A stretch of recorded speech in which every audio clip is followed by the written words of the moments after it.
Presiden RI Prabowo Subianto menunjukkan kehangatan diplomasi Indonesia dengan mengajak Perdana Menteri atau PM India, Narendra Modi, menikmati keindahan Candi Prambanan dari udara menggunakan helikopter Rabu 8 Juli 2026 kemarin.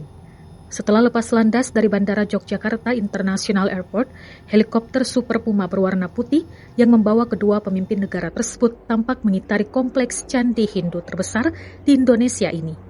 PM Modi terlihat begitu terkesima dan mengagumi kemegahan Candi Prambanan dari ketinggian. Kekagumannya tersebut bahkan ia bagikan langsung melalui unggahan di akun Instagram pribadinya. Selama penerbangan, helikopter utama yang ditumpangi Prabowo dan Modi mendapat pengawalan ketat dari 3 helikopter militer lainnya di udara.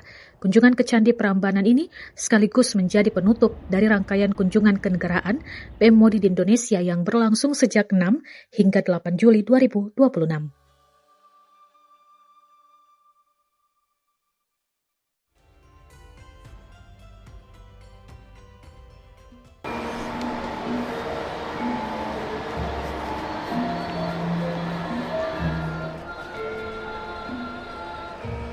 সেখান থেকে টেলিছবি labour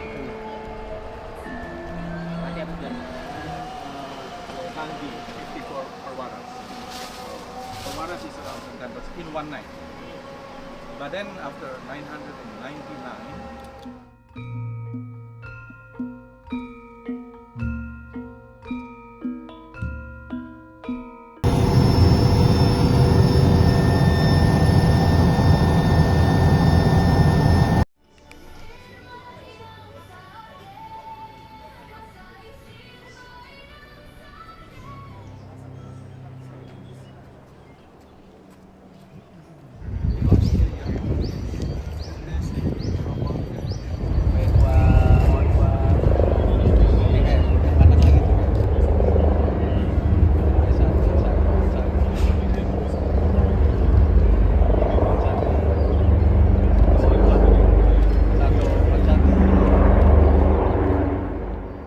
Download Tribun X sekarang, menghadirkan lokal menjadi Indonesia.